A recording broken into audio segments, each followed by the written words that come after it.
வணக்கம் மக்களே. நம்ம சேனல்ல தொடர்ந்து ரிவ்யூஸ் தாங்க பார்த்துக்கிட்டு இருக்கோம். அந்த வகையில் இப்போ நம்ம எதை பற்றின ரிவ்யூ பார்க்க போகிறோம் அப்படின்னா, நம்ம கார்த்திக் கதையில் ஏப்ரல் 1 என்ன நடக்க போகுது அப்படிங்கிறத பற்றி தான் இந்த வீடியோவில் பார்க்க போகிறோம்.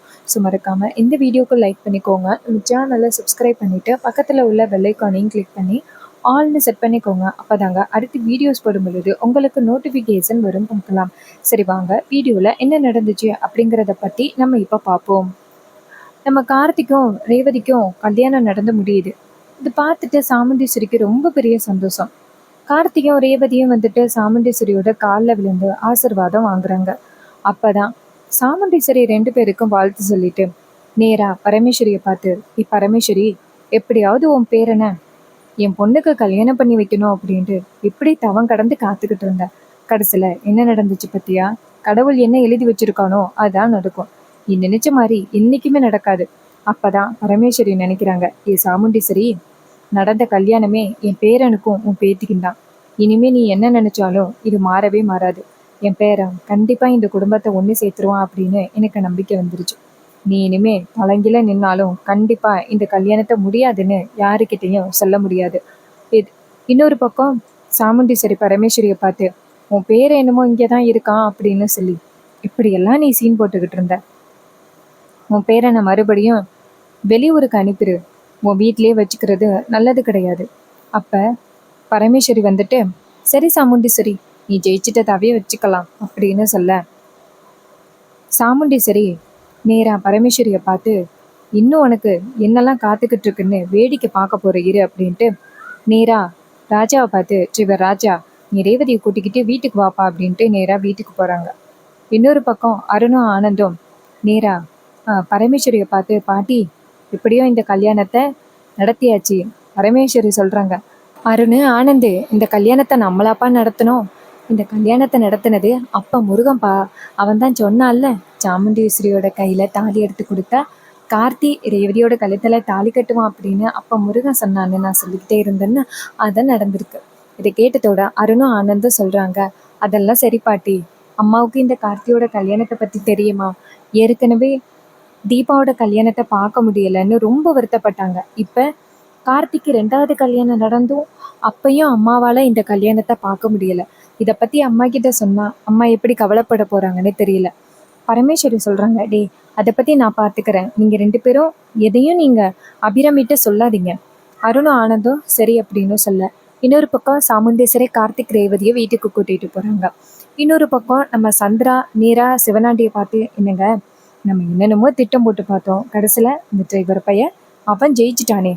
அப்ப சிவனாண்டி சொல்றாரு, இங்க பாரு சந்திரா, ஃபர்ஸ்ட் அந்த டிரைவர் ராஜா யாரு, அவன் எங்கேருந்து வரான், அவன் ஊர் என்ன அப்படிங்கறத தெரிஞ்சுக்கணும். அதை வச்சுதான் நம்மளால அவனை பழி வாங்க முடியும்.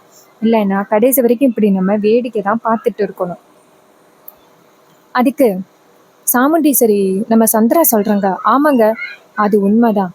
கடைசியில இந்த சாமுண்டீஸ்வரி இப்படி ஒரு பிளானை பண்ணுவா அப்படின்னு நான் எதிர்பார்க்கவே இல்லை. எனக்கு தெரிஞ்சு அந்த மகேஷை கடத்தினது கூட இவளாதான் இருக்கும் அப்படின்னு எனக்கு தோணுது. ஏன்னா இந்த பரமேஸ்வரியும் கடத்தின மாதிரி தெரியல, இந்த டிரைவர் ராஜா பையிலும் மகேஷை கடத்தின மாதிரி தெரியல. இதுக்கு பின்னாடி ஏதோ ஒரு பெரிய பிளான் இருந்திருக்கு, நமக்கு தாங்க ஒன்றும் தெரியல. அப்ப இதுல இருந்தே உங்களுக்கு தெரியலையா?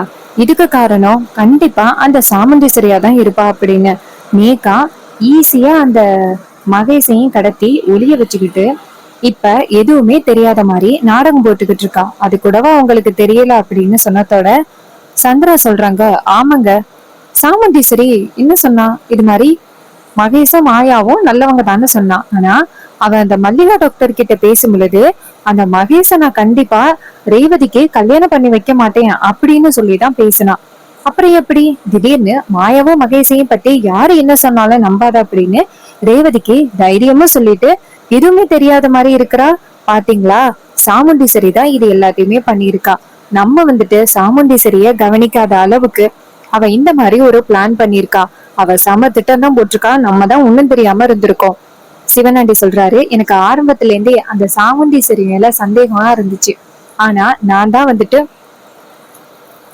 அவ இப்படி பண்ண மாட்டா அப்படின்னு நினைச்சுக்கிட்டு இருந்தேன். கடைசியில நமக்கே தெரியாம இவ்வளவு பெரிய பிளான் பண்ணிட்டா அப்படின்னு சொல்லி பேசிக்கிட்டு இருக்காங்க. அப்பதான் நம்ம மாயா சொல்றாங்க, சரி விடுங்க, இப்ப நீங்க எனக்கு என்ன சொல்ல போறீங்க? எப்படியாவது மகேஷ ரேவதிக்கு கல்யாணம் பண்ணி வச்சிடுறேன், இந்த சொத்து பூரா எடுத்துக்கலாம் அப்படின்னு எனக்கு அவ்வளோ ஆசையே சொல்லிட்டு இப்ப வந்துட்டு எதுவுமே தெரியாத மாதிரி இருக்கீங்க நீங்க ரெண்டு பேரும். அப்ப எனக்கு என்ன வழி சொல்ல போறீங்க அப்படின்னு சொன்னதோட சந்திரா கேக்குறாங்க, இவ யாரு இவ? கல்யாணமே நடக்கலையா, நீ என்ன இப்படி பேசுற? அப்ப மாயா சொல்றாங்க, இங்க பாருங்க, கண்டிப்பா ரேவதிக்கு இந்த கல்யாணத்துல விருப்பமே இருக்காது.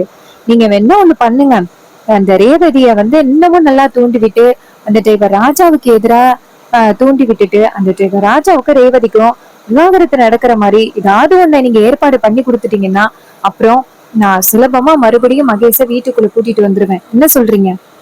சந்திரா சொல்றாங்க, இதெல்லாம் நடக்குமா? ரேவதி கண்டிப்பா இதுக்கு ஒத்துக்க மாட்டாளே, அதோட சாமுண்டீஸ்வரியை பத்தி உனக்கு தெரியாது, அவ எப்படியோ ரேவதிய சம்மதிக்க வச்சிருவா. அப்ப மாயா சொல்றாங்க, இங்க பாருங்க, ரேவதிய பொறுத்த வரைக்கும் இப்போதைக்கு வில்ல அப்படின்னா அந்த டிரைவர் ராஜா தான். அதனால கண்டிப்பா அந்த டிரைவர் ராஜாவை அவ பழி வாங்குறதுக்கு ரொம்ப மெனக்கடுவா. அதனால நீங்க எதுக்கும் கவலைப்படாம ரேவதி கிட்ட இன்னும் அந்த டிரைவர் ராஜாவை பத்தி இன்னும் நிறையவே தப்பு தப்பா சொல்லி ரெண்டு பேருக்குள்ள நீங்க பகைய உண்டாக்கி விடுங்க. அதுதான் மறுபடியும் மகேஷ் வீட்டுக்குள்ள வர்றதுக்கும் அந்த ரேவதியோட லைஃப் காலி ஆகுறதுக்கும் ஒரு வாய்ப்பு கிடைக்கும். அப்ப சந்திரா சொல்றாங்க, எப்படியாவது ரேவதியோட லைஃப் ஸ்பாயில் ஆகணும் அப்படின்னு தான் நாங்கெல்லாம் பண்ணிக்கிட்டு இருக்கோம். சாமுண்டீஸ்வரி அத்தனை பேருக்கு முன்னாடி அவமானப்படணும் அப்படின்னு. ஆனா அது எதுவுமே இல்லாம கடைசியில அந்த ராஜாவுக்கும் ரேவதிக்கும் கல்யாணம் ஆகிட்டேன். மாயா சொல்றாங்க, இங்க பாருங்க, இப்ப கூட பிளான் இருக்கு. அந்த ராஜாவை ஃபர்ஸ்ட் யாருன்னு கண்டுபிடிங்க. இத்தனை நாள் அவன் வீட்டுக்குள்ள இருந்திருக்கான், அவன் யாரு, அவன் அம்மா அப்பா யாரு அப்படிங்கறத உங்களால இது வரைக்குமே கண்டுபிடிக்க முடியல. அவனும் சொல்லல அப்படின்னா அவனுக்கு பின்னாடி ஏதோ ஒரு பெரிய காரணம் இருக்கு அப்படிங்கறது மட்டும் நல்லா தெரியுதுல்ல. அப்புறம் எதுக்காக நீங்க இப்படி பொறுமையா இருக்கீங்க? உங்க கையில எவ்வளவு பெரிய ஆயுதம் இருக்கு. சோ அதனால அந்த டிரைவர் பையன் ராஜா யாரு அப்படிங்கறத சீக்கிரம் கண்டுபிடிங்க. கண்டுபிடிச்சு அவனை அந்த வீட்டை விட்டு துரத்துங்க. கண்டிப்பா அவன் மேல தப்பு இருக்கும். அதனாலதான் இத்தனை நாள் அவன் யாரு அப்படிங்கறத சொல்லல. அவன் பேரை கூட பாத்தீங்களா, அந்த மயில் வாகனம் சொன்னாரு. அப்ப அந்த மயில் வாகனத்துக்கும் டிரைவர் ராஜா யாரு அப்படிங்கிறது தெரிஞ்சிருக்கு. அதனாலதான் ரொம்ப சப்போர்ட் பண்றாரு. சோ எப்படியாவது நீங்க அந்த டிரைவர் ராஜா யாரு அப்படிங்கறத கண்டுபிடிச்சு அவனை துரத்தி அடிக்கிறதுக்கு வழிய பாருங்க. இதை கேட்டதும் சந்திராவும் சரி நாங்க ட்ரை பண்றோம் அப்படின்னு சொல்ல மாயா சொல்றாங்க, சரி மகேஷ் எங்க இருக்கான் அப்படிங்கறது தெரியல, அவனை ஃபர்ஸ்ட் கண்டுபிடிக்கணும். இன்னொரு பக்கம் மகேஷ கட்டி போட்டிருக்கிறவங்களுக்கு நேரா சாமுண்டீஸ்வரி போன் பண்றாங்க. ரவுடிங்க போன் அட்டன் பண்ணி, சொல்லுங்க மேடம், நீங்க சொன்ன மாதிரி இவனை கட்டி போட்டு வச்சிருக்கோம் மேடம், இவன் இந்த இடத்த விட்டு எங்கேயுமே போகல, நீங்க எதுக்கும் கவலைப்படாதீங்க, கல்யாணத்தை நல்லா முடிங்க. சாமுண்டீஸ்வரி சொல்றாங்க, கல்யாணம் எல்லாம் முடிச்சாச்சு, அவனை கட்ட அவுத்து விடுங்க. உடனே ரவுடிங்களும் சரிங்க மேடம் அப்படின்னு சொல்லிட்டு கட்ட அவுத்து விடுறாங்க. மகேஷ் கேக்குறாரு, டேய் யாரா நீங்க, எதுக்கடா என்ன கடத்துனீங்க?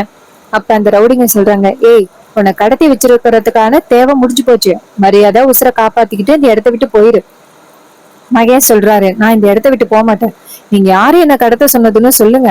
அப்ப அந்த ரவுடிங்க சொல்றாங்க, இப்ப போறியா இல்லையா அப்படின்னு சொன்னதோட அந்த ரவுடிகளும் பயந்து அந்த மகேஷும் அந்த இடத்துல இருந்து பயந்து போறாரு.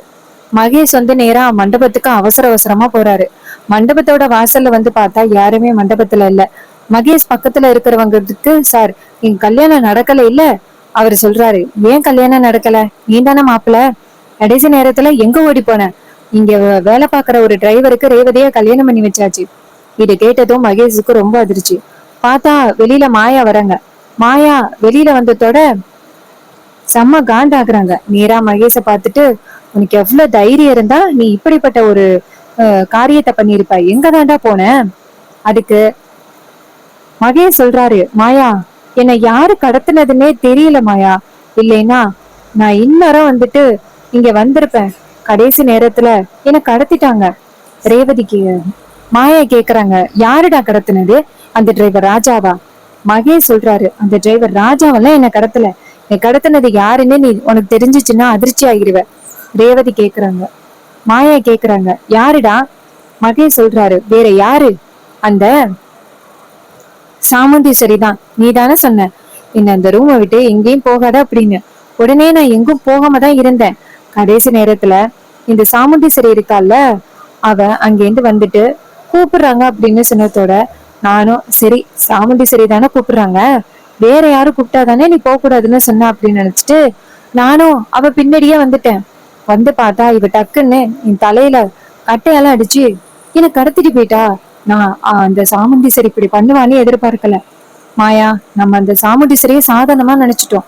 அவ இப்பேற்பட்ட பிளான் பண்ணிருக்கா அப்படிங்கறது இப்பதானே தெரியுது. சாமுண்டீஸ்வரி கிட்ட நம்ம அந்த டிரைவர் ராஜா இருக்கான்னா, அவன் சொல்றதுக்கு முன்னாடியே சாமுண்டீஸ்வரிக்கு நம்மளை பத்தி எல்லாமே தெரிஞ்சிருக்கு. அதனாலதான் அவ ரொம்ப நாளா இந்த மாதிரி பிளான் பண்ணிருக்கா. அவளுக்கு ஏற்கனவே அந்த டிரைவர் ராஜாவை தான் கல்யாணம் பண்ணி வைக்கணும் அப்படிங்கறது ஆசை. நமக்கு தான் இது எதுவுமே தெரியாம இருந்திருக்கு. அந்த சாமுண்டீஸ்வரி நல்ல பிளான் பண்ணி நம்மளை கவுத்துட்டா. இது கேட்டதும் மாயா சொல்றாங்க, ஓ, இது எல்லாத்துக்கும் அந்த பொம்பளை தான் காரணமா? ஆனா கவலைப்படாத மகேஷ், இன்னும் அந்த ரேவதி நம்ம பக்கம் தான் இருக்கா. நீ கவலைப்படாத. அந்த டிரைவர் ராஜாவை எப்படியாவது விவாகரத்து பண்ணிட்டு உனக்கும் ரேவதிக்கும் நான் கல்யாணத்தை பண்ணி காமிக்கிறேன். இந்த சொத்தை நம்ம அடையாம இந்த இடத்த விட்டு எங்கேயும் போக கூடாது. இத சொன்னதும் அந்த மகேஷும் சரி மாமாயா போகலாம் அப்படின்ட்டு கிளம்புறாங்க. அப்புறமா பரமேஸ்வரி வந்துட்டு ரொம்ப சந்தோஷமா கோயிலுக்கு போறாங்க. அங்க போயிட்டு சாமி கும்பிடுறாங்க. நான் ஆசைப்பட்ட மாதிரியே எப்படியோ என் பேரனுக்கும் பேத்திக்கும் கல்யாணம் நடந்துருச்சு அப்படின்னு ரொம்ப சந்தோஷத்துல சாமி கும்பிட்டுக்கிட்டு இருக்காங்க. அதே நேரத்துல முருகன் டக்குன்னு வராரு. சாமுண்டீஸ்வரி நம்ம பரமேஸ்வரி நேரா முருகனை பார்த்து, முருகா, நீ சொன்ன வாக்கை எனக்கு காப்பாத்தி கொடுத்துட்ட. எப்படியோ என் பேரனுக்கும் என் பேத்திக்கும் கல்யாணம் நடந்துருச்சு. அப்ப முருகன் சொல்றாரு, பரமேஸ்வரி, நான் தான் ஏற்கனவே சொன்னேன்ன, இந்த கல்யாணம் எந்த பிரச்சனையும் இல்லாம நல்லபடியா நடந்து முடியும்னு சொன்னேன்ன, நீ தான் என் மேல நம்பிக்கையே இல்லாம இருந்த.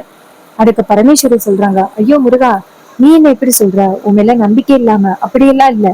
நான் எதுக்காக வந்துட்டு பயந்தேன்னா, சாமுண்டீஸ்வரியை பத்தி உனக்கு தெரியும்ல, அவ டக்குன்னு என்ன பிளான் பண்ணுவா, என்ன முடிவெடுப்பா அப்படிங்கறது நமக்கு எதுவுமே தெரியாது. டக்குன்னு வேற யாரையாவது கூட்டிட்டு வந்துட்டு ரேவதி காலத்துல தாலி கட்ட வச்சுட்டா என்ன பண்றது? அதுக்குதான் நான் பயந்தேன். அதுக்கு முருகன் சொல்றாரு, இங்க பாரு, நான் நினைச்சது மட்டும்தான் நடக்கும். நான் தான் சொன்னேன்ன, எதிர்பாராத திருப்பங்கள் நிறைய இருக்கும். ஆனா நடக்க வேண்டிய கல்யாணம் நல்லபடியா நடக்கும் அப்படின்னு உனக்கு நான் வாக்கு கொடுத்தேன்னு, அதே மாதிரி கல்யாணத்தை நான் நல்லபடியா நடத்தி முடிச்சுட்டேன். இது கேட்டதும் பரமேஸ்வரி முருகனை பார்த்து, அப்பா முருகா, இனிமே அந்த சாமுண்டீஸ்வரி எப்படியாவது மனசு மாறி இந்த கல்யாணம் மட்டும் நல்லபடியா நடந்துருச்சுன்னா போதும். இது கேட்டதோட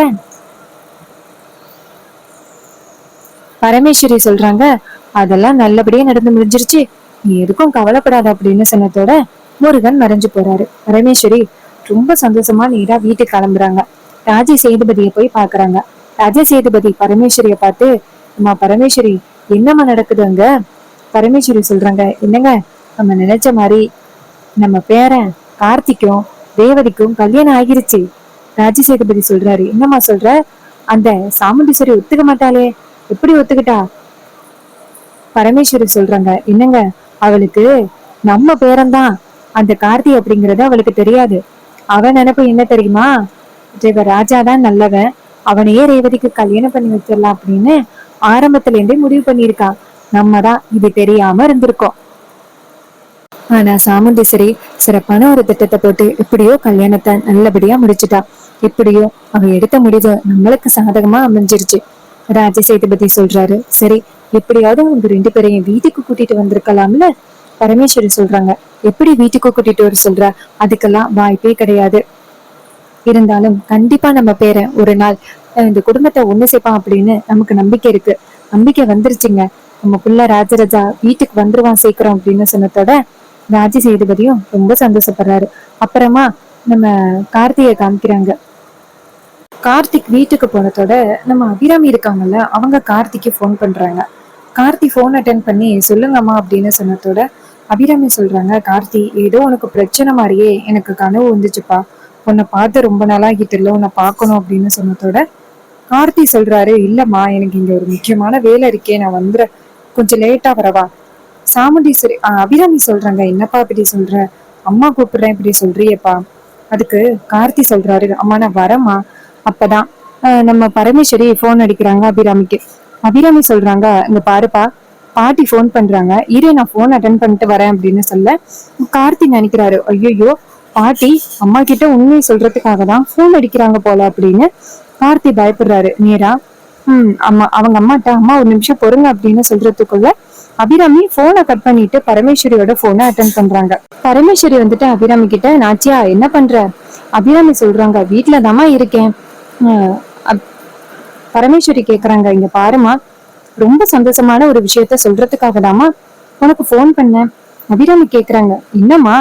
பரமேஸ்வரி சொல்றாங்க, இங்க பாருமா, ரொம்ப நாளா நம்ம எதிர்பார்த்து காத்துக்கிட்டு இருந்தோம்ல, கார்த்தியோட கல்யாணம் அது நடந்துட்டு. இதை கேட்டதும் அபிராமிக்கு ரொம்ப அதிர்ச்சி. என்னம்மா சொல்றீங்க? கார்த்தியோட கல்யாணம் நடந்துருச்சா? நான் இல்லாம எப்படிம்மா அந்த கல்யாணம் நடக்கும்? என்னம்மா இப்படி சொல்றீங்க? என்கிட்ட ஒரு வார்த்தை சொன்னீங்களா? அதுக்கு பரமேஸ்வரி சொல்றாங்க, நாச்சியா தயவு செஞ்சு கோவப்படாதம்மா, எல்லாம் சூழ்நிலையால நடந்து முடிஞ்சிருச்சு. ஆனா நீ ஏத்துப்ப அப்படிங்கிற நம்பிக்கையிலதான் நானும் உன்கிட்ட எதுவுமே சொல்லாம இருந்தேன். அதுக்கு அபிராமி சொல்றாங்க, என்னம்மா, பெத்த பையனோட கல்யாணம் நடந்திருக்கு, அத பார்க்க முடியாத நிலைமையில நான் இருந்திருக்கேன். நீங்க என்கிட்ட ஒரு வார்த்தை சொல்லியிருந்தீங்கன்னா நான் ஓரமா நின்று பார்த்திருப்பேன் அப்படின்னு சொல்லிக்கிட்டு இருக்கும் பொழுதே அபிராமிக்கு மயக்கம் கீழே விழுந்துடுறாங்க. அப்ப அருணாச்சலம் ஓடி அபிராமி கிட்ட, நாச்சியா என்னாச்சு அப்படின்னு பேசும் பொழுது பரமேஸ்வரிக்கு காதுல விழுகுது. நாச்சியா என்னாச்சு அப்படின்னு கேட்கும் பொழுது நம்ம பரமேஸ்வரி ரொம்ப அதிர்ச்சியாகி, ஐயோ நாச்சியாவுக்கு ஏதோ ஆகிருச்சு போல, நம்ம இப்பவே கார்த்திக சொல்லணும், கார்த்திகிட்ட சொல்லணும் அப்படின்ட்டு நேரா பரமேஸ்வரி கார்த்திக்கு போன் பண்றாங்க. கார்த்தி போன் அட்டன் பண்ணி, சொல்லுங்க பாட்டி. பாட்டி சொல்றாங்க, கார்த்தி அம்மா கிட்ட விஷயத்த சொன்னப்பா, அம்மா மயக்க முட்டி கீழே விழுந்துட்டா போல, போயிட்டு என்னாச்சுன்னு பாருப்பா. இது கேட்டதோட கார்த்தி சொல்றாரு, பாட்டி ஏற்கனவே அம்மாவுக்கு உடம்பு சரியில்லை அப்படிங்கறது உங்களுக்கு தெரியும்ல, உங்களை யாரு சொல்ல சொன்னதே, ஏன் பாட்டி இப்படி பண்றீங்க? பாட்டி சொல்றாங்க, டே ஏதோ ஒரு ஆசையில சொல்லிட்டேன்டா, என்ன தயவு செஞ்சு மன்னிச்சிரு, நீ எப்படியாவது போயிட்டு உங்க அம்மாவை பாரு அப்படின்னு சொன்னதோட கார்த்தியும் சரி நான் போய் பாக்குறேன் அப்படின்னு சொல்லிட்டு நேரா கிளம்புறாரு. அப்பதான் சந்திரா கேக்குறாங்க, எங்க கிளம்புற? அப்ப கார்த்தி சொல்றாரு, ஒரு முக்கியமான வேலை இருக்கு, நான் போயிட்டு வந்துடுறேன்.